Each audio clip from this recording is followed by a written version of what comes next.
തന്നെ ഇവിടെ വില്ലുവങ്കലത്ത് സ്വാമിയാർ ഒരിക്കൽ സ്വസ്ഥമായിട്ട് ഒരു രാത്രിയിൽ തൊഴാൻ വന്നപ്പോൾ അകത്ത് വന്നു. അപ്പോൾ അദ്ദേഹത്തിന് ഭഗവാനെ നേരിട്ട് കാണാം. അപ്പോൾ അകത്ത് വന്ന് നോക്കി ഭഗവാനെ കാണുന്നില്ല, മതുക്കകത്തെല്ലാം തപ്പി നടന്നു, എങ്ങും കണ്ടില്ല. അപ്പോൾ ഇവിടെ കഥകളി നടക്കുന്ന മതുക്ക് പുറത്ത്, ഗോപുരത്തിന് പുറത്ത് ആ പൂമുഖം എന്ന് പറഞ്ഞ് മുമ്പിലേക്ക് തള്ളിക്കുന്നത്, അതിന് പൂമുഖം എന്നാണ് പറയുന്നത്. അവിടെയാണ് ഇവിടെ കഥകളി പതിവ്. അപ്പം അവിടെ കൊട്ടുമൊക്കെ കേട്ട് ഇദ്ദേഹം അവിടെ ചെന്നപ്പം അവിടെ ആ ഗോപുരത്തിൻ്റെ തിണ്ണയിൽ ഒരു മൂലയ്ക്ക് ഭഗവാൻ ഇരുന്ന് കഥകളി കാണുന്നുണ്ട് ആസ്വദിച്ച്.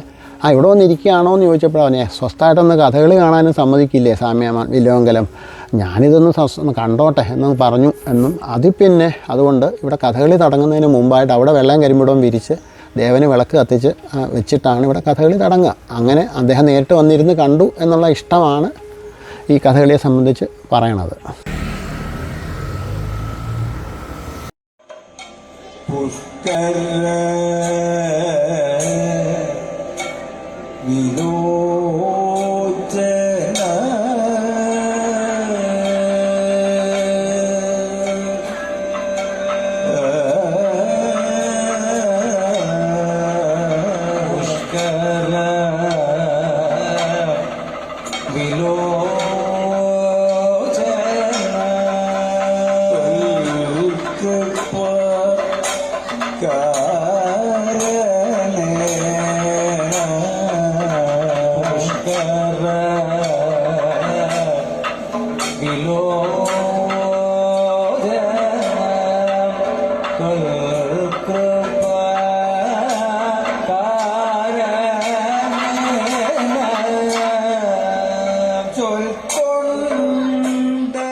ശ്രീവല്ലഭസ്വാമിയുടെ പ്രതിഷ്ഠ ദുർവാസാവ് പ്രതിഷ്ഠിച്ചതാണ് എന്നൊരു കേട്ടിട്ടുണ്ട്. പിന്നെ അതുപോലെ തന്നെ നിത്യവും വൈകുന്നേരം അത്താഴപൂജ കഴിഞ്ഞാൽ ദുർവാസാവിന് വേണ്ടിയിട്ട് പൂജാ സാമഗ്രികൾ നമ്മൾ ഒരുക്കിയിട്ട് വേണം നടയടയ്ക്കാൻ എന്നൊരു കഥ കേട്ടിട്ടുണ്ട്.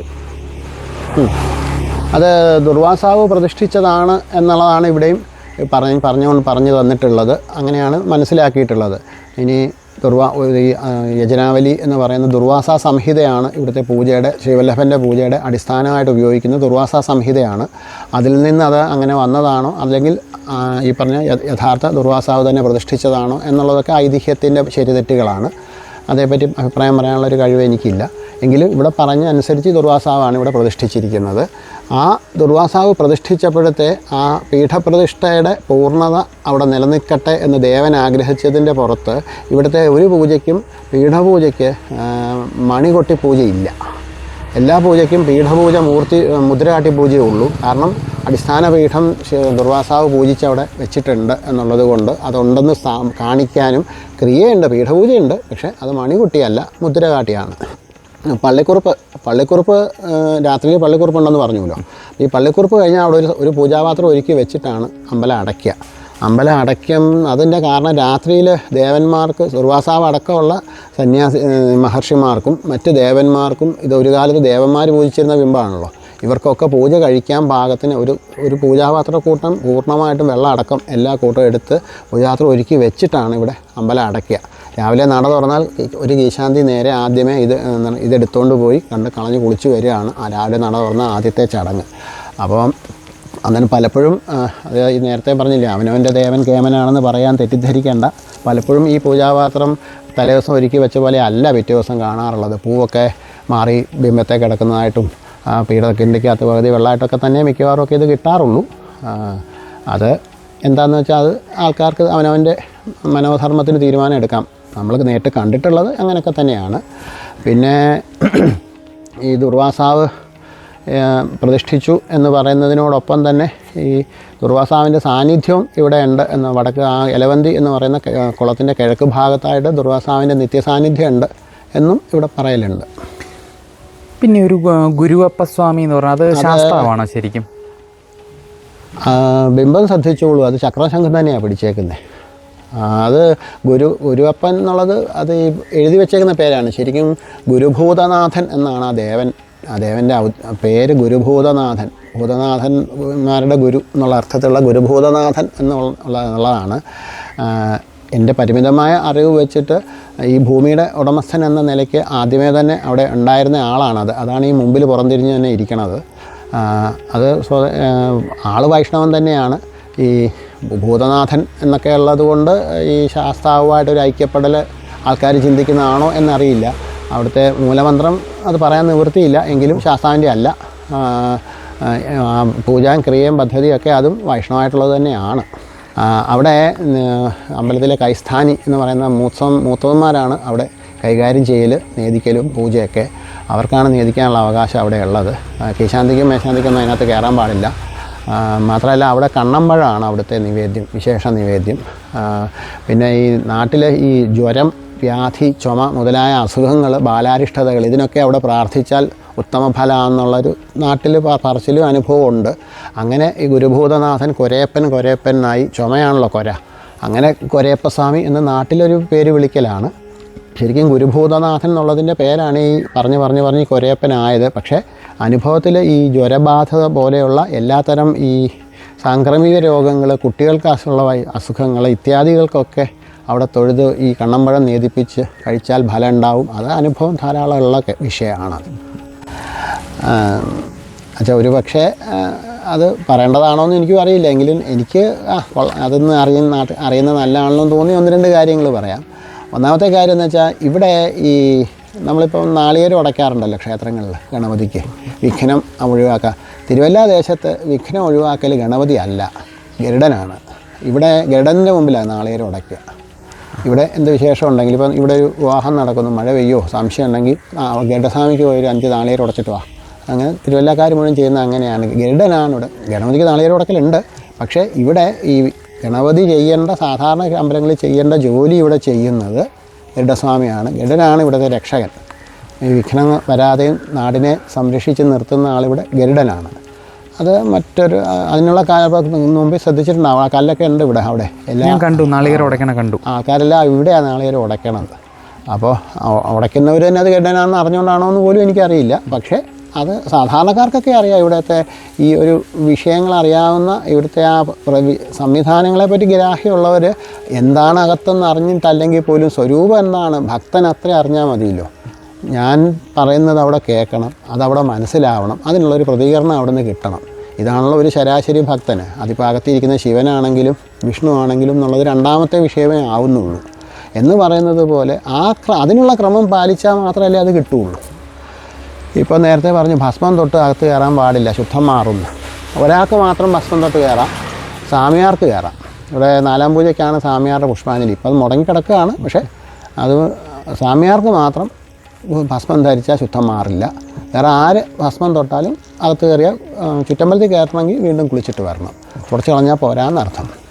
അപ്പോൾ സ്വാമിയാരുടേതൊരു കഥയാണത്. സ്വാമിയാർ ആദ്യം ചുമതല ഓരോ സ്വാമിയാർമാർ മാറി പുതിയത് വരുമല്ലോ സമാധിയായി കഴിഞ്ഞു. അങ്ങനെ സ്വാമിയാർ ഇവിടെ ഒരിക്കൽ വന്നപ്പോൾ സ്വാമിയാർ കുളിച്ച് അലവന്തിയിൽ കുളിച്ചു. ഭസ്മമൊക്കെ അവർക്ക് കുളിച്ചാൽ കുറിയിടണം, ഭസ്മമൊക്കെ കുറിയിട്ട്. അപ്പോൾ ഇവിടെ എന്താ വെച്ചാൽ ഈ അകത്തോട്ട് കയറുമ്പോൾ വെലിക്കപ്പര കഴിഞ്ഞ് വല്യമ്പലത്തിൽ കൂടെ ഒരു ഇടനാഴിയുണ്ട്. ഈ ഇടനാഴിക്ക് അപ്പുറത്ത് അങ്ങനെ കണ്ടിട്ടുണ്ടല്ലോ. ഈ ഇടനാഴിയിൽ ആരെങ്കിലും നിൽക്കുകയാണെങ്കിൽ ശുദ്ധമായിട്ട് കയറാൻ പറ്റില്ല, നമ്മൾ ശുദ്ധം മാറും. അപ്പോൾ നമ്മൾ ചന്ദ്രയോ മേശാന്തിയൊക്കെ ആയിട്ട് വരുമ്പോൾ ഇടനാഴിയിൽ ആരെങ്കിലും നിൽപ്പുണ്ടെങ്കിൽ നമ്മളവിടെ നിൽക്കും, അവർ മാറിത്തരും. ഇവിടെ ഉള്ളവർക്ക് അതറിയാം. അറിയാൻ മേത്തവരാണെങ്കിൽ അവർ ആളെ മാറ്റിത്തരും. ഈ ഇടനാഴിക്കകത്ത് ആരും നിൽക്കാൻ പാടില്ല കയറുമ്പോൾ. അതായത് ഒതുങ്ങിയാൽ പറ്റില്ല. ഇടനാഴി ശുദ്ധമായിട്ട് നിൽക്കുമ്പോഴേ കയറാൻ പാടുള്ളൂ. അപ്പോൾ അപ്പോൾ സ്വാമിയാർ വന്നപ്പോൾ പറഞ്ഞു ഇടനാഴിയിൽ ഇത് നോക്കി കയറണം എന്നൊക്കെ പറഞ്ഞു. സ്വാമിയാർ പിന്നെന്താ എന്നൊക്കെ പറഞ്ഞു ഇടനാഴി വരെ എത്തിയപ്പോൾ ഇപ്പോൾ മേശാന്തി അകത്ത് നിൽപ്പുണ്ട്. അപ്പോൾ മേശാന്തി സ്വാമിയാർക്ക് ഇത് അറിയാൻ വയ്യാതെ അബദ്ധം, പുതിയ സ്വാമിയാർ വന്നതല്ലേ. അപ്പോൾ പക്ഷേ എങ്ങനെ സ്വാമിയാരോട് പറയാൻ പറ്റൂ, അങ്ങ് ഭസ്മം തൊട്ടോ ശരിയായില്ല, ശുദ്ധം മാറി എന്ന് പറയാനും പറ്റില്ലല്ലോ. അപ്പോൾ എന്തോ ചെയ്യണമെന്ന് അറിയാമേ. ഒരു സ്വാമിയോട് പറഞ്ഞു അങ്ങ് ഒന്നുകൂടെ കുളിച്ചിട്ട് വന്നോളൂ എന്ന് പറഞ്ഞു. അപ്പോൾ സ്വാമിയാർ ഇവിടുത്തെ ചിട്ട അതായിരിക്കും, ഒരിക്കൽ കുളിച്ച് ഇവിടെ വരെ വന്നിട്ട് വീണ്ടും കുളിച്ച് വരണം എന്നായിരിക്കും. സ്വാമിയാരും ആദ്യമാണല്ലോ. അദ്ദേഹം വീണ്ടും കുളിച്ച് ഇതുപോലെ കുറിയൊക്കെ ഇട്ട് വീണ്ടും വന്നു. സ്വാമിയോട് എന്നാൽ ഒന്നുകൂടെ കുളിച്ചിട്ട് വന്നോളൂ എന്ന് പറഞ്ഞു. അപ്പോൾ അങ്ങനെ വീണ്ടും കാണുമായിരിക്കും. ഞാൻ 7 തവണയോ മറ്റോ കുളിച്ചു. അപ്പോഴത്തേക്കും മേശാന്തിക്കും വിഷമായി. കാരണം ഇനി സ്വാമിയാർക്കും ഇനി എത്ര തവണയാണെന്ന് അറിയില്ലല്ലോ. പുള്ളി ആദ്യമായിട്ട് വരികയല്ലേ. അപ്പം ഇനി എത്ര വേണമെന്ന് പുള്ളിക്കും അറിയില്ല. കാരണം ഇത് കഴിഞ്ഞിട്ട് വേണം അദ്ദേഹത്തിൻ്റെ ജപമൊക്കെ. ഇവിടെ അകത്തെ പുഷ്പാഞ്ജലി കഴിഞ്ഞിട്ട് വേണം. ഈ 4-ാം പൂജയാണേലും മേശാന്തി പകുതിയാക്കി വെച്ചിരിക്കുക. കാരണം ഈ പൂജ പകുതിയാക്കി വെച്ചിട്ട് അദ്ദേഹത്തിൻ്റെ പുഷ്പാഞ്ജലി കഴിഞ്ഞിട്ട് വേണം അത് പൂർത്തിയാവാൻ. അവസാനം വീണ്ടും മേശാന്തി പറയാൻ തുടങ്ങിയപ്പോൾ അകത്തുനിന്ന് ശരീരം ഉണ്ടായെന്ന് പറഞ്ഞ് സ്വാമിയാർ മാത്രം കുറിയിട്ട് കയറിക്കോട്ടെ എന്ന്. അങ്ങനെ സ്വാമിയാർ കയറി. അതുകൊണ്ട് ഇവിടെ സ്വാമിയാർക്ക് മാത്രം കുറിയിട്ട് കയറാം. പിന്നെയും ഭസ്മത്തിൻ്റെ മൂന്നാമത്തെ ഒരു കഥയുള്ളത് സുദർശനമൂർത്തിയുടെ അവിടെ പൂജയ്ക്ക് പ്രസാദം, അവിടുത്തെ പ്രസാദം എന്ന് പറയുന്നത് ശരിക്കും തടപ്പള്ളി അടുപ്പിലെ ചാരമാണ്. അത് കീശാന്തി രാവിലെ ഉഷ കഴിഞ്ഞാൽ ചട്ടവും കൊണ്ട് കുത്തി ആ നടയുടെ പുറത്ത് വശത്തൊരു കല്ലുണ്ട്, ആ കല്ലെ കൊണ്ടങ്ങ് ഇട്ട് വെക്കും. അപ്പം തൊഴുത് വന്നാൽ അവിടുന്ന് ആ ഭസ്മം എടുത്തുകൊണ്ട് വേണമെങ്കിൽ അതുവഴി കയ്യിലെടുത്ത് പിടിച്ചാൽ അതുവഴി ഇറങ്ങി പടിഞ്ഞാറോട്ട് ഇറങ്ങി അങ്ങ് പോകണം, കുറിയിട്ടാനൊക്കെ ആണെങ്കിൽ. അല്ലെങ്കിൽ പ്രശ്നം പൂർത്തിയാക്കിയിട്ട് തിരിച്ച് ഇവിടെ വന്ന് അവിടുന്ന് ഭസ്മം എടുത്തുകൊണ്ട് പടിഞ്ഞാറോട്ട് ഇറങ്ങി പോകണം. അത് ഭസ്മം നല്ല അടുപ്പിലെ ചാരം തന്നെയാണ് വേണ്ടതും. ഇപ്പോൾ കാലം മാറിയപ്പോൾ ഒത്തിരി പരിഷ്കാരം അതിനൊക്കെ വരുമല്ലോ. പക്ഷേ അവിടുത്തെ പ്രസാദം അതാണ്. അതും ഈ പറഞ്ഞ പോലെ അവിടുന്ന് കൈ കിട്ടിയാൽ തൊടാൻ പാടില്ല. അതുകൊണ്ട് നേരെ പടിഞ്ഞാട്ടങ്ങ് ഇറങ്ങിക്കോളണം. അങ്ങനെ ഇറങ്ങി പുറത്ത് കൊണ്ടുപോയി തൊട്ടോളണം. അത് ഈ അടുപ്പിലെ ചാരം എടുത്തു പറയാൻ കാര്യമുണ്ട്. അവിടെ ഇരിക്കുന്നത് സുദർശനമൂർത്തിയാണ്, തീയാണ്. അതെ, അവിടെ പ്രസന്ന പൂജയ്ക്ക് മറ്റേ തീർത്ഥം തളിക്കലില്ല, ആൾക്കാർ തളിക്കത്തില്ല അവിടെ. അവിടുന്ന് തീയാണല്ലോ വരണ്ടേ, വെള്ളമല്ലല്ലോ എന്നുള്ള നിലയ്ക്ക് അങ്ങനെയുണ്ട്. പിന്നെ ഇവിടെയാണെങ്കിലും ഇപ്പുറത്തെ നടയിലും ഈ തീർത്ഥം തളിക്കൽ വരുന്നതും ഒക്കെ അങ്ങനെ കുറച്ച് വിശേഷങ്ങളുണ്ട്. അതായത് മണ്ഡപത്തിൽ ആളുണ്ടെങ്കിൽ പവിത്രം ഊരി അവരെ തളിച്ച് വീണ്ടും പവിത്രം ഇട്ട് മണ്ഡപത്തിന് താഴെ നിൽക്കുന്നവരെ തളിച്ച് കാലുകഴി ആചമിച്ച് തിരിച്ചകത്ത് കയറണം പൂജ കഴിക്കുന്ന ആൾ. അങ്ങനെയൊക്കെ തളിക്കേണ്ടതിന് വരെ അതിനൊരു നിയമമുണ്ട്. പിന്നൊരു വിശേഷത്വം എന്ന് പറഞ്ഞാൽ ഓരോ തവണ പൂജയ്ക്ക് കയറുമ്പോഴും കീശാന്തി കാല് കഴിച്ചാലേ അകത്ത് കയറാൻ പറ്റുള്ളൂ. മേശാന്തിക്ക് ഇഷ്ടത്തിന് മുന്നേ കിഴക്കൂടെ കയറാനും ഇറങ്ങാനും പാടില്ല. കിഴക്കൂടെ മേശാന്തി ഇറങ്ങിയാൽ അവരോധം പോയി, മേശാന്തി സ്ഥാനം പോവും. തന്ത്രിയാണ് ഇറങ്ങുന്നതെങ്കിൽ വീണ്ടും കാല് കഴിയാൽ കയറാം. മേശാന്തി ഇറങ്ങിയാൽ അവരോധം പോവും. പിന്നെ രണ്ടാമത് അവരോധിച്ചാലേ കയറാൻ പറ്റൂ. അതുകൊണ്ട് കിഴക്കേ സോപാന തിണ്ണ വരെ കിഴക്കോട്ട് ഇറങ്ങുള്ളൂ മേശാന്തിമാർ. കിഴക്കേ പടിയെ കൂടെ ഇറങ്ങുന്ന ശാന്തി വിട്ട് പോകുമ്പോഴേ ഉള്ളൂ, അല്ലെങ്കിൽ കിഴക്കൂടെ കയറേ ഉള്ളൂ.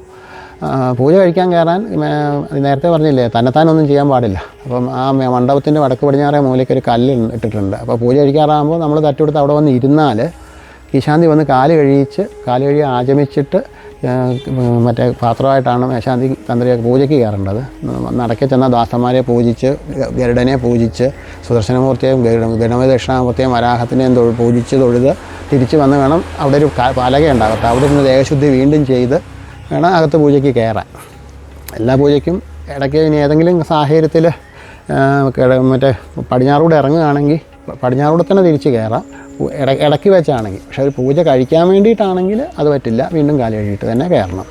അങ്ങനെ കാല് കഴിച്ചാലേ കയറാൻ പറ്റുള്ളൂ.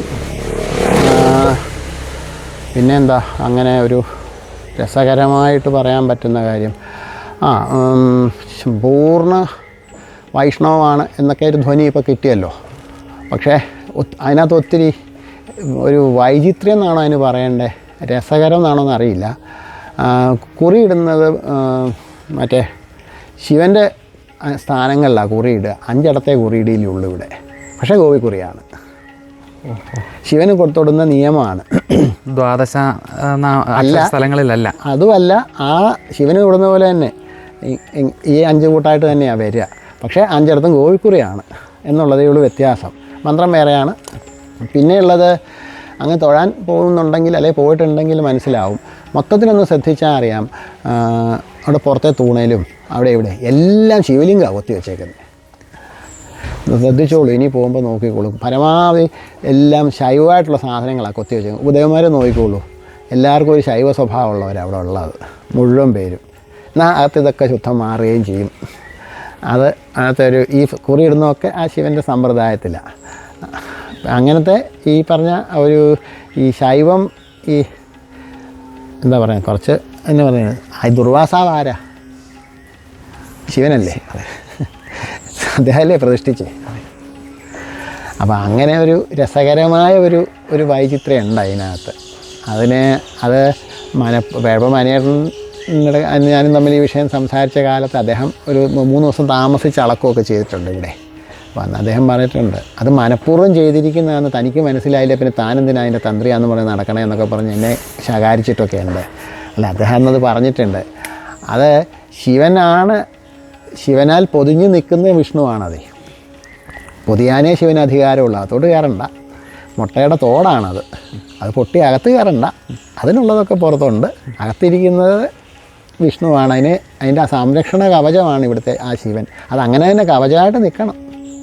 അത് തന്നെയാണ് പ്രതിഷ്ഠ ദുർവാസാവാന്ന് പറഞ്ഞപ്പോൾ തന്നെ മനസ്സിലായില്ലേ എന്നൊക്കെ ചോദിച്ചിട്ടുണ്ട് അന്നേ. അങ്ങനത്തെ ഒരു അങ്ങനെ രസമെന്ന് തോന്നിയ 1-2 കാര്യങ്ങളുണ്ട് അങ്ങനത്തേത്. ഇപ്പം ഇവിടെ ഒരു വരാഹമൂർത്തിയുടെ പ്രതിഷ്ഠ കൂടി ഉണ്ടല്ലേ? അതൊരു ഈ പറഞ്ഞ പോലെ ഉണ്ടെന്ന് അറിയണമെന്നില്ലാത്ത, ഉണ്ടെന്നറിഞ്ഞ് തൊഴണമെന്ന് നിർബന്ധമില്ലാത്ത ഒരു സ്വഭാവത്തിലുള്ള വരാഹമാണത്. അത് പുറത്തുനിന്ന് നോക്കിയാലൊന്നും കാണാനും പറ്റില്ല, പുറത്തുനിന്ന് അതിന് തൊഴുത് വഴിപാടുകളും ഒന്നുമില്ല. അതിൻ്റെ ഒരു അതൊരു തികച്ചും സാങ്കേതികമാണ്. എങ്കിലും സാമാന്യമായിട്ട് മനസ്സിലാവാൻ എനിക്ക് പറയാൻ പറ്റുന്ന ഫ്രെയിമിൽ നിന്നുകൊണ്ട് പറഞ്ഞാൽ ആ വരാഹമൂർത്തിയാണ് ഇവിടെ ഈ അനുഗ്രഹങ്ങൾ ഭക്തരിലേക്ക് കൊടുക്കുന്നയാളിവിടെ. അദ്ദേഹം ശ്രീവല്ലഭനെ ആയിക്കോട്ടെ സുദർശനമൂർത്തി ആയിക്കോട്ടെ, അദ്ദേഹം തൊഴുത് പ്രാർത്ഥിക്കുന്ന പ്രാർത്ഥനകൾ, ഈ പ്രാർത്ഥന നടപ്പാക്കി കൊടുക്കുന്നത് ഈ വരാഹമൂർത്തിയിലൂടെയാണ്. അതാണ് ആ വരാഹമൂർത്തിയുടെ ഇവിടുത്തെ ധർമ്മം. അത് നേദ്യ പൂജാദികളും മറ്റും ഉള്ളതും ഈ നിഗൂഢം എന്ന് പറയാവുന്ന നിലയ്ക്ക് സംരക്ഷിക്കപ്പെടുന്നതായിട്ടുള്ളൊരു വരാഹമൂർത്തിയാണ് ഇവിടെ ഉള്ളത്. അത് എങ്ങനെയാണ് ബിംബം ഇരിക്കുക, എവിടെയാണ് മുതലായ ചോദ്യം ചോദിച്ചെന്നെ വിഷമിപ്പിക്കത്തില്ലെന്ന് വിശ്വസിക്കുന്നു. അദ്ദേഹത്തെ വന്ന് തൊഴുന്നതിന് വിരോധമൊന്നുമില്ല. പുറത്തു നിന്ന് തൊഴുമ്പോൾ അദ്ദേഹത്തെയും കൂടെ മനസ്സിൽ തൊഴുതു, അതിനൊന്നും കുഴപ്പമൊന്നുമില്ല. ഈ വരാഹമൂർത്തിയുടെ സാങ്കത്യം അത് എന്നാൽ ഈ ക്ഷേത്രം പ്രതിഷ്ഠിച്ച കാലം തന്നെ ഭക്തൻ അറിഞ്ഞോട്ടെ. സാങ്കത്യം എന്നുള്ളത് അറിയുന്ന ഒരു പലതും ഇങ്ങനെ ഈ ഒളിച്ചു വെച്ചാണ് ഇവിടെ പറഞ്ഞിട്ടുള്ളത്. അതിന് ഏറ്റവും രസകരമായിട്ടുള്ളൊരു കാര്യം എന്താണെന്ന് വെച്ചാൽ, അത് ഞാൻ വെറുതെ ഒന്ന് അന്വേഷിച്ചപ്പം എനിക്ക് ഈ പറഞ്ഞ പോലെ ഒരു ഉത്സാഹിച്ച് അന്വേഷിക്കുന്ന ഒരു കാലം ഉണ്ടായിരുന്ന സമയത്ത് അന്വേഷിച്ചപ്പോൾ തോന്നിയതാണ്. ഇവിടെ പണ്ട് തൊട്ടേ ഇവിടെ എന്താണെന്ന് വെച്ചാൽ, ഇപ്പോൾ സാധാരണ ഇപ്പോൾ വിഷ്ണുവിൻ്റെയൊക്കെ അമ്പലത്തിൽ എല്ലാ ദിക്കിലും ഈ വ്യാഴാഴ്ചയാണല്ലോ ആൾക്കാർ തൊഴുക. ഇപ്പോൾ കൃഷ്ണനാണെങ്കിൽ ബുധനാഴ്ച, അങ്ങനെയൊക്കെയാണല്ലോ. പക്ഷേ പണ്ട് തൊട്ട് തന്നെ ഇവിടെയും എല്ലായിടത്തും പോലെ ആയി, എങ്കിലും പണ്ടൊക്കെ വെച്ചാൽ ഇവിടെ ശനിയാഴ്ച തൊഴലാണ് വിശേഷം. ഈ ശനിയാഴ്ച എന്താ പറയുക, മഹാവിഷ്ണുവായിട്ട് ഒരു പ്രത്യക്ഷ ബന്ധവും പറയാനില്ലാത്ത ഈ ശനിയാഴ്ച എന്താ ഈ തൊഴൽ വിശേഷമായി എന്നുള്ളതിങ്ങനെ അന്വേഷിച്ച് തപ്പിപ്പിടിച്ച് തന്ന്, പിന്നെ അത് കഴിഞ്ഞ് പല ജ്യോത്സ്യന്മാരോടും സംസാരിച്ച് ശനിക്കുള്ള കണക്ഷൻ അങ്ങനെയൊക്കെ കുറേ അന്വേഷണം കഴിഞ്ഞപ്പോഴാണ് ശരിക്കും വരാഹത്തിൻ്റെ വിശേഷ ദിവസമാണ് ഈ ശനി.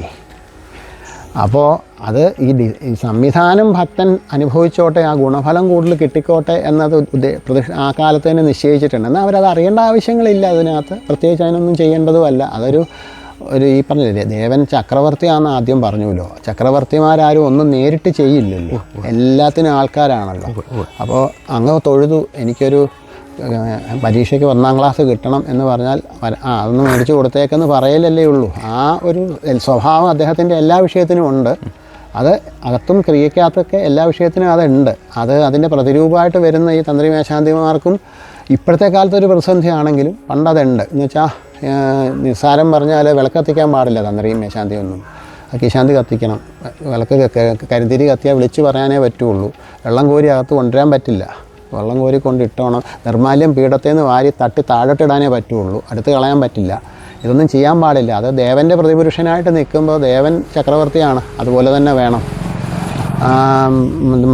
മേശാന്തിക്ക് നമസ്കാര മണ്ഡപത്തിൽ മേശാന്തി ഇരിക്കുമ്പോൾ തിരുവിതാംകൂർ മഹാരാജാവ് വന്നാൽ എണീക്കണ്ട, അതാണ് പഴയ നിയമം.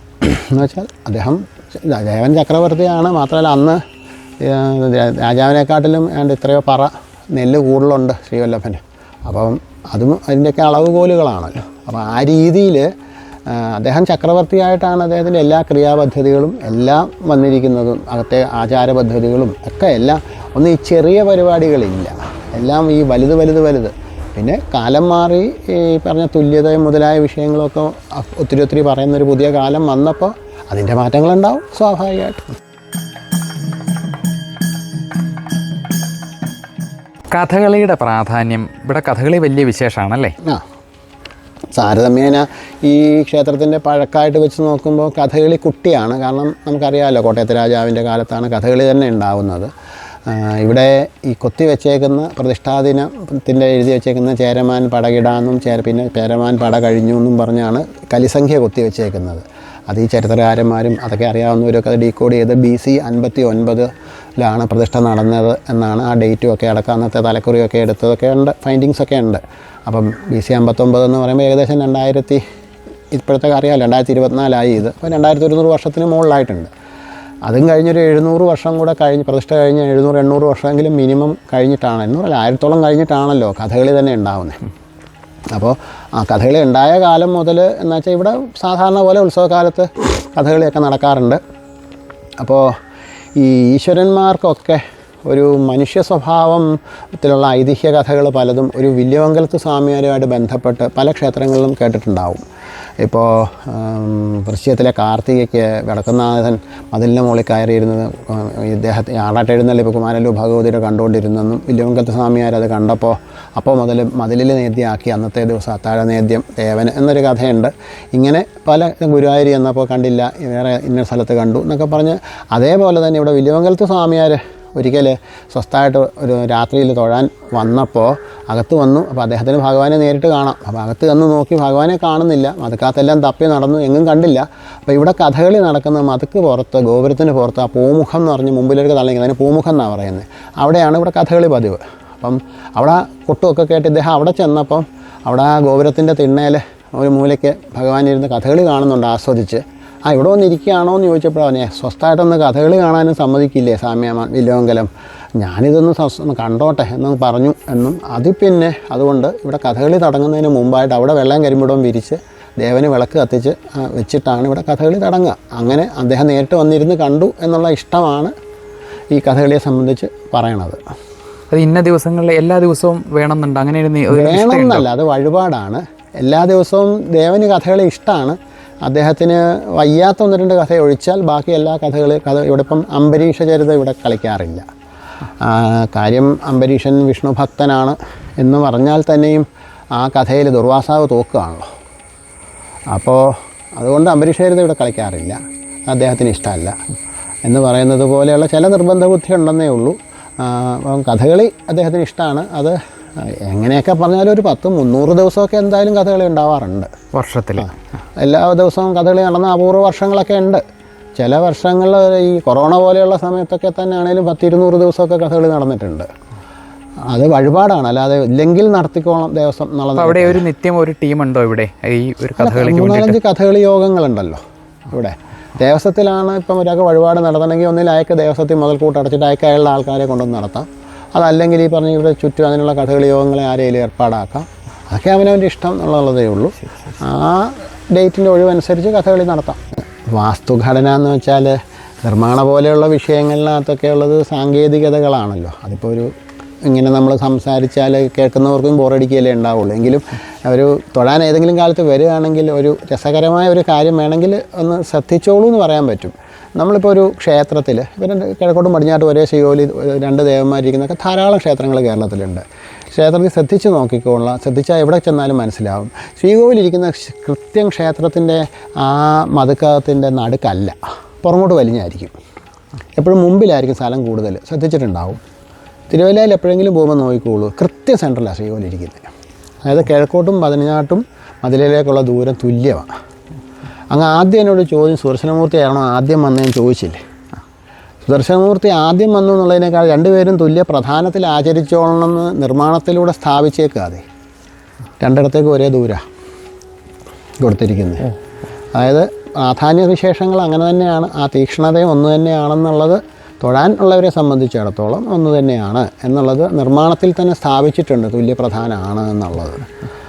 അപ്പോൾ ആ രീതിയിലുള്ള വൈശിഷ്ട്യങ്ങൾ ഉള്ള വിഷയം. പിന്നെ ഒരു നിയമം പറയാന്ന് വെച്ചാൽ വടക്ക് കിഴക്കാണ് ഈ ക്ഷേത്രപാലൻ എല്ലാ ക്ഷേത്രങ്ങളിലും. ഇവിടെയും ആറന്മുളയിലും അങ്ങനെയാണ്. ഇവിടെയും ആറന്മുളയിലും തെക്ക് പടിഞ്ഞാറാണ് ക്ഷേത്രപാലൻ്റെ പ്രതിഷ്ഠ, വടക്ക് കിഴക്കല്ല. ഇവിടെ ഇപ്പോൾ ക്ഷേത്രപാലൻ വരികയാണെങ്കിൽ ആ കൊരയപ്പൻ എന്ന് പറഞ്ഞാൽ അദ്ദേഹം ഇരിക്കുന്നിടത്താണ് വരേണ്ടത്. അവിടെ വന്നിരിക്കുന്നത് ഗണപതിയുടെ നേരെ മുമ്പിൽ കാണാം. അവിടെയാണ് ക്ഷേത്രപാലൻ്റെ പ്രതിഷ്ഠയുള്ളത്. ശ്രദ്ധിച്ചിട്ടുണ്ടാവില്ല, അത് കാണാൻ കഴിയില്ല. അവിടെ ഉദയം പുറത്താണോ? അല്ല, ഇവിടെ ഇത്രയും വലിയ മതുക്ക ആയതുകൊണ്ട് ഈ ഗണപതിയൊക്കെ ഇരിക്കുന്നതൊക്കെ പ്രദക്ഷിണം വെച്ച് ചെന്നിട്ട് അങ്ങോട്ട് ചെല്ലുമൊക്കെ വേണം എന്നുള്ളതേ ഉള്ളൂ. ആ ഗണപതിയുടെ ശ്രീകോവിലിന് മുമ്പിൽ നടപ്പരയുണ്ട്. ആ നടപ്പരയുടെ നേരെ മുമ്പിൽ വലിയൊരു കല്ല് കാണാം, ചെമ്പൊക്കെ പൊതിഞ്ഞ്, അതാണ് ക്ഷേത്രപാലൻ. തെക്കേ നടപ്പരയുടെ അപ്പുറത്തേക്ക് പോകണം. അതെ അതെ. പിന്നെ അകത്തോട്ടൊരു വഴി പോലെ കാണുന്നില്ല. ഇതെല്ലാം ക്യാമ്പസ് വലിയ ക്യാമ്പസാണല്ലോ.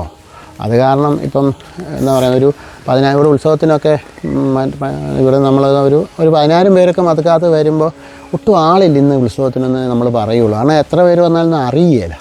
അതിന് മാത്രം ആൾ വന്നാലും ഇത് നിറയത്തില്ലല്ലോ, ഇത്രയും ഏരിയ കിടക്കുക. അപ്പോൾ അതുകൊണ്ട് ആ ഒരു വ്യത്യാസം എല്ലാ വിഷയത്തിലും ഉണ്ട്. ഈ വലിപ്പത്തിൻ്റെ വ്യത്യാസം, ഇങ്ങനത്തെ സ്ഥാന വ്യത്യാസങ്ങൾ അതൊക്കെ ഉണ്ട്. പിന്നെ ആ ചുറ്റമ്പലത്തിൻ്റെ ബാക്കി മുൻപിലത്തെ ആ ഒരു വെല്ലിമ്പലം കഴിഞ്ഞാൽ ബാക്കിയുള്ള ഭാഗത്തിന് അത് കരിങ്കല്ലാണോ മുഴുവനും? അതിനൊരു പ്രത്യേകത കണ്ടപ്പോൾ ഞാൻ ഒറ്റ നോട്ടത്തിൽ കണ്ടപ്പോൾ അങ്ങനെ തോന്നി അതിൻ്റെ ഒരു പ്രത്യേകത. ചുറ്റമ്പലം മൊത്തത്തിൽ കരിങ്കല്ലാണോ മേക്കൂര അടക്കമെന്നാണെങ്കിൽ അതെ, മേക്കൂര കരിങ്കല്ലാണ്. അത് ഇത് തിരുവിതാംകൂറല്ലേ, ഈ വെൺമാട സമ്പ്രദായമാണത്. ഈ നെയ്യാറ്റിൻകര തിരുവനന്തപുരം ഭാഗത്തൊക്കെ പോകുമ്പോൾ കാണാം. അത് ഈ വെൺമാട സമ്പ്രദായം എന്നാണ്. മേക്കൂരയ്ക്ക് മറ്റേ കരിങ്കല്ലിൻ്റെ പലകയാണ് ഇട്ടേക്കുന്നത്. ഭിത്തി കരിങ്കല്ലാണ്.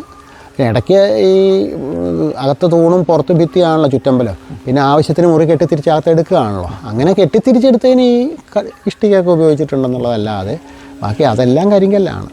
ഇപ്പോൾ ഈ ഒരു ക്ഷേത്ര നിർമ്മിതിക്ക് ഒരു ഏകദേശം എത്ര കൊല്ലത്തെ പഴക്കം ഉണ്ടാവും? അതായത് പുതിയതായിട്ട് നവീകരിച്ചത് കൂടാതെ അതിൻ്റെ ഒരു ചുറ്റമ്പലത്തോടു കൂടി ഒരു ക്ഷേത്രം ഇത് മൊത്തം പൂർത്തിയായാലേ സത്യത്തിൽ പ്രതിഷ്ഠിക്കാൻ പറ്റുള്ളൂ. കാരണം എന്താ വെച്ചാൽ ഈ നേരത്തെ പറഞ്ഞ പോലെയാണ് ഇവിടുത്തെ ക്രിയാപദ്ധതിക്കകത്ത് ഇതെല്ലാം കണക്റ്റഡാണ് പലതും. അപ്പോൾ ഇന്നിടത്ത് വെച്ച് വേണം എന്നുണ്ടെങ്കിൽ അത് അന്നേരം ഉണ്ടായിരിക്കണം പ്രതിഷ്ഠാ മൂലം തന്നെ. അപ്പം അങ്ങനെ ഓരോ സാധനവും അങ്ങനെ കണക്റ്റഡാണ്. അതുകൊണ്ട് ഈ മൊത്തം എല്ലാ സംവിധാനവും പൂർത്തിയാക്കിയിട്ട് ഇദ്ദേഹത്തെ പ്രതിഷ്ഠിക്കാനേ പറ്റുള്ളൂ. ശ്രീകോവിലും തടപ്പള്ളിയും മണ്ഡപവും കഴിഞ്ഞാൽ പാടില്ല എന്നർത്ഥം. ഈ അംഗങ്ങൾ മുഴുവനും വേണം എന്നർത്ഥം. ഇവിടെ ഈ നേരത്തെ പറഞ്ഞില്ലേ ഈ ചക്രവർത്തിയാണല്ലോ, അപ്പം കൊട്ടാരം മുഴുവൻ വേണം, എന്നാലേ രാജാവിന് ഇരിപ്പിടം ആവുന്നുള്ളേ. രാജാവല്ല, ചക്രവർത്തിയുടെ ഇരിപ്പിടം ആവുന്നുള്ളല്ലോ. ഈ 108 ദിവ്യദേശങ്ങളിൽ പെട്ടതാണിത്. വൈഷ്ണവരുടെ ഇന്ത്യയിലെ മറ്റേ 108 ദിവ്യദേശം പറയുന്നതിൽ 6 മധ്യ തിരുവിതാംകൂറിലാണുള്ളത്. കേരളത്തിൽ മൊത്തം 13 ഉള്ളതിൽ 6 ഈ മധ്യ തിരുവിതാംകൂറിലാണ്. അതിൽ ഒന്ന് ഇതാണ്. ഈ ഒരു 15 കിലോമീറ്റർ ചുറ്റളവിൽ വരും ഇതല്ല അതല്ലേ, ആറന്മുള ഉൾപ്പെടെ? ഏരിയൽ ഡിസ്റ്റൻസ് നോക്കുകയാണെങ്കിൽ ഒരു 20 കിലോമീറ്ററിനകത്താണ് ഈ 6 വരിക.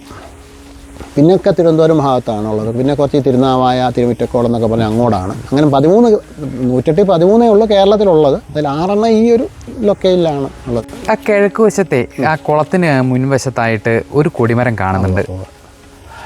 അത് ദേശക്കൊടി എന്നാണ് പറയുക. അതെന്താണെന്ന് വെച്ചാൽ എല്ലാ സാധനത്തിനും മുമ്പിൽ ഒരേ സാധനം പറഞ്ഞ് ബോറടിപ്പിക്കുന്നത് ക്ഷമിക്കണം. ഇദ്ദേഹം ചക്രവർത്തിയാണല്ലോ. അപ്പം ഇദ്ദേഹത്തിൻ്റെ ഉത്സവത്തിൻ്റെ ആഘോഷം തുടങ്ങുന്നത് ദിവസമാണ് അത് കൊടിയേറ്റുന്നത്. സാധാരണഗതിയിൽ 5 ഉത്സവത്തിനാണ് അത് കൊടിയേറ്റുന്നത്. അന്ന് മുതലാണ് ശരിക്കും ഉത്സവത്തിൻ്റെ ആഘോഷങ്ങൾ തുടങ്ങുക. പഴയ കാലത്ത് ഈ ഉത്സവത്തിന് ഒത്തിരി ക്രിയകൾ ഒത്തിരി ഉണ്ട്. അപ്പോൾ ആദ്യത്തെ 4 ദിവസങ്ങളിലും ക്രിയകൾക്ക് ആണ് പ്രാധാന്യം വരിക. ജനങ്ങൾ പങ്കെടുത്ത് വൻ ആഘോഷങ്ങളും കലാപരിപാടിയും ഒക്കെ ആയിട്ടുള്ള ബഹളം, അങ്ങനത്തെ ആഘോഷം ദേശക്കൊടി ഉയർത്തി തുടങ്ങുകയാണ്. അന്ന് മുതൽ 5 ഉത്സവം മുതലാണ് അത് തുടങ്ങുന്നത്. അപ്പം പണ്ട് അതിൽ കൊടിയേറ്റാൻ മത്സരം ഉണ്ടായിരുന്നു, കയറി കെട്ടുമായിരുന്നു. എനിക്കിപ്പോൾ ഒരു 50 വയസ്സ് പ്രായമുണ്ട്. ഞാൻ എൻ്റെ ചെറുപ്പത്തിൽ ആ പഴയ കൊടിമരം കണ്ടിട്ടുള്ള ആളാണ്. അത് ഒറ്റ തടിയാണ്, തടിയുടെ മകനാണ്. ഇപ്പോൾ കാണുന്ന ആ കൊടിമരത്തിൻ്റെ ഒരു ഇരട്ടി കൂടുതൽ പൊക്കം ഉണ്ടായിരുന്നു. അതിൻ്റെ മുകളിൽ കൊടിക്കൂറയും കൊണ്ട് മത്സരിച്ച് കയറി കെട്ടണം. ആ കൊടിക്കൂറയ്ക്ക് ആ മരത്തിൻ്റെ നീളമാണ്, അതായത് നിലത്ത് മുട്ടും കാല് അത് ആ സാധനം. അത് അങ്ങനെ പ്രമാണി, നാട്ടിലെ പ്രമാണി കൊടിയേറ്റണം എന്നാണ്. പ്രമാണിത്വം തെളിയിക്കുന്നത് ഈ എന്തെങ്കിലും യുദ്ധതന്ത്രങ്ങളിലൂടെ ആവാം, അല്ലെങ്കിൽ അത് പ്രമാണി കൊടിയേറ്റ എന്നാണ് അതിന് പറയുക. കൊടിയേറ്റ അല്ല, ശരിക്കും കൊടി കയറി കെട്ടുകയാണ് പണ്ടുണ്ടായിരുന്നത്. അത് നിശ്ചയിച്ചിരുന്നത് ഈ പറഞ്ഞ പോലെ എന്തെങ്കിലും മത്സരങ്ങളിൽ കൂടെയൊക്കെ ആയിരുന്നിരിക്കാം. അത് ഈ പറഞ്ഞ പോലെ മല്ലയുദ്ധമാവാം, അല്ലെങ്കിൽ ഏതെങ്കിലും ഒരു പയറ്റാവാം. എങ്ങനെയായാലും അത് കഴിഞ്ഞ് അത് അല്ലെങ്കിൽ നാട്ടിലെ ഏറ്റവും ഗംഭീരൻ ആരാന്ന് നിശ്ചയിച്ച അയാളുകാവാം. എന്തായാലും അങ്ങനെ കയറി കെട്ടിക്കൊണ്ടിരുന്ന അത് ഒരു തടിയുടെ ആയിരുന്നു. അത് കുറേ കാലം കഴിഞ്ഞ് ഒരു 10-20 വർഷം മുമ്പാന്ന് തോന്നുന്നു അത് ഒടിഞ്ഞു. അത് കഴിഞ്ഞ് പിന്നെയാണ് രണ്ടാമത് ഇപ്പോൾ ഈ കാണുന്ന സാധാരണ കൊടിമരം ആക്കിയത്. ഇപ്പോഴും അതേ കൊടിയേറ്റൽ ഈ 5 ഉത്സവത്തിനാണ്. തന്ത്രി അല്ല, മേശാന്തി അല്ല, അകത്തുനിന്നുള്ള ക്രിയയല്ല. അത് ആ വൈകുന്നേരം ആകുമ്പോൾ കൊടിയേറ്റുകയാണ് ചെയ്യുന്നത്. കൊടിക്കൂറ ഇപ്പോഴും അത് തന്നെ അവിടെ തൊട്ട് നിലം വരെയുള്ള വലിപ്പത്തിലുള്ള ദേശക്കൊടി എന്ന് അതിന് പറയാം. പിന്നെ ഈ ഉത്സവത്തിന് രണ്ട് മൂർത്തികൾക്കും തുല്യമായിട്ട് തന്നെ ക്രിയകളുണ്ടോ? അതോ? ഉണ്ട്. തുല്യമായിട്ടെന്ന് വെച്ചാൽ ഉത്സവ ക്രിയ ഈ ശ്രീവല്ലഭൻ്റെ ക്രിയയാണ്. പക്ഷേ ഈ പറഞ്ഞില്ലേ ഈ വിധാനം പാഞ്ചരാത്രത്തിൻ്റെ സമ്പ്രദായം ആകുമ്പോൾ അതിനകത്ത് എല്ലാ സാധനങ്ങളും ഈ അങ്ങോട്ടും ഇങ്ങോട്ടും കണക്റ്റഡാണ്. രണ്ടുപേരെയും കൂട്ടി എഴുന്നള്ളിപ്പാണ്. ചില ക്രിയകളൊക്കെ രണ്ടുപേർക്കും കൂടെ ചേർത്താണ്. എന്ത് എഴുന്നള്ളിപ്പുണ്ടെങ്കിലും ഇപ്പോൾ അതിനൊന്നല്ല, ഇവിടെ എന്ത് എഴുന്നള്ളിപ്പുണ്ടെങ്കിലും രണ്ടുപേരും വേണം. നിത്യശിവേലി തൊട്ട് ഏത് എഴുന്നള്ളിപ്പിനും രണ്ടുപേരും കൂടെ ചേർന്ന്. അപ്പം നമ്മൾ ഈ പടിഞ്ഞാട്ട് ഒരാൾ കിഴക്കോട്ടും ഒരാൾ പടിഞ്ഞാട്ടും ആകുമ്പോഴേ ആ തൂവുന്ന രീതിക്ക് ഒരാൾക്കാ എഴുന്നള്ളിപ്പ് മാത്രം അല്ല, അത് തൂവുന്ന ഒരാൾക്കാന്ന് വെച്ചാൽ മറ്റേയാൾക്കും കൂടെ തൂവലുണ്ട്. മനസ്സിലായില്ലേ? ഒരു കല്ലേ ഉള്ളൂ, അത് രണ്ട് അല്ലല്ല, സുദർശനമൂർത്തിക്കും കൂടെ സുദർശനമൂർത്തിക്ക് ഒരു ഉദയവനാന്ന് വിചാരിച്ചോളൂ, അതിന് തൂവലില്ലേ എന്ന് പറയുന്ന പോലെ ഇദ്ദേഹം കൂടെ വന്നാലും സുദർശനമൂർത്തിക്കുള്ള തൂവലുണ്ട്. ഞാൻ ചോദിച്ചതല്ല കേട്ടോ, പുറത്തെ ബലിക്കലുകളുടെ ആ ഒരു ബലി രണ്ടായിട്ടാണോ കഴിക്കണേന്നാണ് ഞാൻ ചോദിച്ചു വന്നത്. അങ്ങനത്തെ ശ്രീഭൂത ബലി, ശിവബലി അല്ലെങ്കിൽ ഉത്സവ ബലി, ഈ ക്രിയകളൊക്കെ പ്രധാന വെച്ചാൽ കിഴക്കോട്ടിരിക്കുന്ന ദേവനാണ്. ആ ദേവന് വേണ്ടിയിട്ട് ആ ക്രിയ ചെയ്യാൻ ഇറങ്ങുമ്പോൾ രണ്ടാളും കൂടെ ഇറങ്ങുന്നത്. പക്ഷേ അതിനകത്ത് ഒരു വ്യത്യാസം ഇത്രയും അതാ പറഞ്ഞത്. അതിപ്പം ഈ മറ്റേ ആൾ കൂടെ ഇറങ്ങുന്നില്ലെന്ന് വിചാരിക്കുക. അങ്ങനെയാണെങ്കിൽ തൂവി വരുമ്പോൾ മറ്റേ ആൾക്ക് തൂവണ്ടേ സുദർശനമൂർത്തിക്ക്? ആ തൂവൽ ഇവിടെ ഉണ്ടെന്നാണ് പറഞ്ഞത്, കൂടെ ഇറങ്ങി വരുന്നുണ്ടെങ്കിൽ പോലും. മനസ്സിലായി. പിന്നെ ഇവിടുത്തെ ഈ പ്രധാന വഴിപാടുകൾ, ഈ പാള നമസ്കാരം, അതൊക്കെ സാധാരണ ആളുകൾക്ക് കഴിക്കാൻ പറ്റുന്നതാണോ? അതുപോലെ ഇപ്പോൾ പ്രധാന വഴിപാടുകൾ എന്തൊക്കെയാണ്? നേദ്യ വിഷയമായിട്ടും അകത്തെ പൂജയായിട്ടും ഏറ്റവും പ്രധാന വഴിപാടായിട്ട് ഇവിടെ വെച്ചിരിക്കുന്നത് പാള നമസ്കാരം തന്നെയാണ്. അത് നിലവിൽ ഇപ്പോൾ ഞാൻ നേരത്തെ പറഞ്ഞല്ലോ, ഒരു പരിഷ്കരണങ്ങൾ നടന്നുകൊണ്ടിരിക്കുന്ന 2-3 കൊല്ലമായിട്ട് നടന്നുകൊണ്ടിരിക്കുന്ന ഒരു പദ്ധതി നടന്നുകൊണ്ടിരിക്കുകയാണ്. അത് പൂർത്തിയാകുമ്പോൾ ഒന്നിലധികം പേർക്ക് ഒരു ദിവസം പറ്റും. നിലവിലിപ്പോൾ ഒരു ദിവസം ഒരു പാള നമസ്കാരമാണ് ഉള്ളത്. സാധാരണ ഇവിടെ 2-3 വർഷം മുമ്പ് ബുക്ക് ചെയ്യണം കിട്ടണമെങ്കിൽ. അതിന് വലിയ ചിലവുകളൊന്നും വലുതായിട്ടൊന്നുമില്ല. സാധാരണ ഒരു വഴിപാട് നടത്തുന്ന ചിലവേ ഉള്ളൂ. പക്ഷേ ആ ഡേറ്റ് കിട്ടാൻ പാടാണ്, ഈ ദിവസം ഒന്നേ ഉള്ളൂ എന്നുള്ളത് കൊണ്ട്. പിന്നത്തെ പ്രധാന വഴിപാട് ഏറ്റവും പ്രധാനം പിന്നെ ഈ കേശാദിപാദം മാലയാണ്, പിന്നെ പടറ്റിപ്പഴമാണ് അകത്തെ നിവേദ്യം. പിന്നെ ഈ ഉച്ചപൂജയുടെ നേദ്യം, ഈ പാള നമസ്കാരം പോലെ തന്നെ ഉച്ചപൂജയുടെ നിവേദ്യം. പിന്നെ ഓരോ പൂജയാണ് ഇവിടെ. പൂജ തൊഴിൽ, ദേവനെ തൊഴിലല്ല ഇവിടെ പ്രധാനം. അത് ഈ നാട്ടിലുള്ള പഴയ പ്രായമുള്ള മനുഷ്യർക്കൊക്കെ അതറിയാം. അതറിഞ്ഞുകൊണ്ടാണോ എന്ന് അറിയില്ലെങ്കിൽ ഇവിടെ ഇപ്പം സാധാരണ ഒരു അമ്പലത്തിൽ ചെന്നാൽ അമ്പലം തുറന്നിരിക്കുന്നു, നേരെ പോയി തൊഴുത് പോരുകയാണല്ലോ. ഇവിടെ അങ്ങനെയല്ല. ഈ അഞ്ച് സമയത്ത് 5 ദേവനാണല്ലോ. അതുകൊണ്ട് തന്നെ ഇവിടെ പൂജ തൊഴിലിനാണ് പ്രാധാന്യം. അതായത് ഈ കൊറോണ പോലെയുള്ളൊരു സംവിധാനം വന്നപ്പോൾ ഏറ്റവും ഇവിടെ കഷ്ടപ്പാട് വന്നതിൻ്റെ കാര്യം അതാണ്. കാരണം മറ്റത് ഈ പറഞ്ഞ പൂജ കഴിച്ച് വെച്ച് മാറി നിൽക്കുന്നു, ആൾക്കാർ വന്ന് തൊഴുതു പോകുന്നു, അങ്ങനെയായിരുന്നു. ഇവിടെ അത് പറ്റത്തില്ല. ഇവിടെ എന്താ വെച്ചാൽ പൂജ തൊഴിലാണ്. ഓരോ പൂജയ്ക്കും അത് ഓരോ ആവശ്യങ്ങൾക്ക് തൊഴുന്നതും ഓരോ അവസ്ഥകളും ഓരോ പൂജയ്ക്കും വേറെ വേറെയാണ്. അപ്പം പൂജ തൊഴിലിന് പ്രാധാന്യമുള്ള ഒരു സംവിധാനമാണ് ഇവിടെ. അപ്പോൾ ആ പൂജകൾ ഓരോന്നും എനിക്ക് ഈ 5 പൂജ പള്ളിക്കുറുപ്പ് അടക്കം എല്ലാവർക്കും ഒരു പൂജകൾ വഴിപാടായിട്ട് നടത്തുന്നവരുണ്ട്. അത് വളരെ വിശേഷമാണ് സത്യത്തിൽ. എൻ്റെ ആവശ്യങ്ങളനുസരിച്ച് ആ പൂജകൾ വഴിപാട് നടത്തൽ. പിന്നെ പ്രധാന വഴിപാടെന്ന് ഒറ്റ നോട്ടത്തിൽ ആദ്യം പറയാൻ പറ്റുന്നത് ഈ 2 കൂട്ടമാണ്, കഥകളിയും പാള നമസ്കാരവുമാണ്. പിന്നെ അലങ്കാരത്തിനകത്ത് ഈ മറ്റേ തട്ടുടുത്താണ് ഇവിടുത്തെ ആദ്യത്തെ 2 പൂജയ്ക്ക് ആദ്യത്തെ പൂജയ്ക്ക് നിൽക്കൽ ഒഷയ്ക്ക്. അപ്പോൾ അതിനുള്ള തട്ടുടുക്കുന്ന ഈ മന്മലാണ്. അപ്പോൾ അത് ആ തട്ടുടുപ്പി ആ ഓരോ പൂജയ്ക്കുള്ള വസ്ത്രങ്ങളും അതും ഈ പറഞ്ഞ പോലെ കുറച്ച് നേരത്തെ പറയേണ്ടി വരുമെന്ന് എനിക്ക് തോന്നുന്നു. കാരണം അതിന് മാത്രം ആൾക്കാർ വഴിപാടുള്ളത് കൊണ്ട് ചിലപ്പോൾ 3-4 മാസം മുമ്പൊക്കെ പറയേണ്ടി വന്നേക്കാം. അത് എനിക്ക് അങ്ങനെ അതിനെപ്പറ്റി അറിയില്ല. എന്നാലും എല്ലാ ദിവസവും വഴിപാടാണത്. നേരത്തെ പറയേണ്ടി വരാറുണ്ട്. നമുക്കൊക്കെ കൊടുക്കണപ്പോൾ തന്നെ മേശാന്തി വിളിച്ച് ചോദിക്കും, ചേട്ടാ തന്നോണ്ടേ ഇടയ്ക്ക് ഏതെങ്കിലും ഒഴിവ് വരികയാണെങ്കിൽ ചാർത്തിക്കോളാം. എന്നിട്ട് പിന്നെ ഒരു 3-4 മാസം കഴിയുമ്പോൾ ചേട്ടാ നാളെ ചാർത്ത് കേട്ടോ, നാളത്തേക്ക് ആളില്ല എന്ന് പറഞ്ഞ് അങ്ങനെയൊക്കെ എടുക്കുന്ന നമ്മൾ കൊടുത്താൽ തന്നെ കാണാറുണ്ട്. അപ്പോൾ അങ്ങനെ അത് 5 പൂജയ്ക്കും എല്ലാം വേറെ വേറെ അലങ്കാരം വേണമല്ലോ, വേറെ വേറെ എല്ലാം വേറെ വേറെ വേണമല്ലോ. പിന്നെ കളഭവും വിശേഷമാണല്ലേ? കളഭം 60കളിൽ ഒരു വിവാദം വന്ന് ഇവിടെ കളഭാഭിഷേകം നിന്നു പോയതാണ്. എന്നുവെച്ചാൽ ഇപ്പോൾ കളഭാഭിഷേകം ഉണ്ടായിരുന്ന ക്ഷേത്രമാണത്. ഇവിടെ കളഭാഭിഷേകം ഉണ്ടായിരുന്നൊരു ക്ഷേത്രമാണ്. അപ്പോൾ അതിവിടെ നടന്നുകൊണ്ടിരുന്നതാണ്. അപ്പോഴാണ് 60കളിൽ ഒരു പ്രചരണം, നാട്ടിലൊരു പ്രചരണം ഉണ്ടായി. ഈ ബിംബം ദർഭയും മണലും കൂടെ അരച്ചുണ്ടാക്കിയ ബിംബമാണ്. അതുകൊണ്ട് ആ ബിംബത്തിൽ കളഭം ആടിയിട്ട് ബിംബം ഇളകി പോരുന്നുണ്ട് എന്നും പറഞ്ഞൊരു പ്രചരണം നടന്നു. അതിൻ്റെ പിന്നിൽ അന്നത്തെ ചില താല്പര്യങ്ങളൊക്കെ വേറെ പലതുമായിരുന്നു. അതിൻ്റെ പുറത്ത് കുറേ അസ്വസ്ഥതകളൊക്കെ ഉണ്ടായി. എന്തായാലും വിവാദം വേണ്ട എന്ന് വെച്ചാൽ അന്ന് മുതൽ ഇവിടെ ചന്ദനം ചാർത്തും കളഭാഭിഷേകം വേണ്ടാന്ന് വെച്ചു. ഏത് കാലത്തും അത് ഇനി തുടങ്ങാവുന്നേ ഉള്ളൂ. സത്യത്തിൽ അത് കളഭം ദർഭയും മണലും കൂട്ടി അരച്ച ബിംബം അല്ല, അത് ശിലയാണ് ബിംബം. അത് അന്ന് ഈ പറഞ്ഞ ഇളക്കം വന്നു എന്നൊക്കെ പറയുന്നത് എന്താ വെച്ചാൽ ഈ അങ്കി ഉണ്ടാക്കാൻ വേണ്ടി മെഴുകിൽ മുഖം എടുക്കുമല്ലോ, എടുത്ത ശേഷം ഈ ചെറിയൊരു അംശം അത് ബാക്കി നിൽക്കും. അപ്പോൾ ഒരു 3-4 ദിവസമൊക്കെ എണ്ണ ആടാതിരിക്കുകയാണെങ്കിൽ അത് അടന്നു പോരും.